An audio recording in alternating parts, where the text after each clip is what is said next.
आजिकाली पानी पवन चेंज हेले केते लोक गोटे बेसी प्रोब्लेम करसी जेनटा कि ड्राई कफ जहाँके आमे सुखा खासी कहसूँ। तो बेसी खासी होथिबा किंतु कफ नहीं बाहरुथिबा तो ये खासी आमके बेसी हैरान करसी। इताके ठीक करवा के डॉक्टर केन मेडिसिन देसन हेटा आमे जानवा।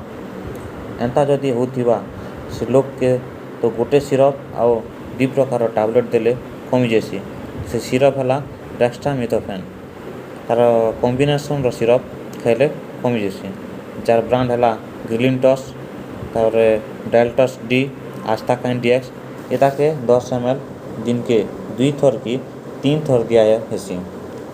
तार संगे टैबलेट मोंटेल्यूकास्टोडियम आउ लेवोसिट्रिजन थिबा कॉम्बिनेशन टैबलेट खाली पेटे आउ डेक्स्ट्रन टैबलेट जेनटा कि राति ना दिन के गोटे टैबलेट खावा के कुहा जेसी। इताके हमें 5 दिन तक देसूँ आउ से लोकर खासी नु जल्दी आराम मिलसी।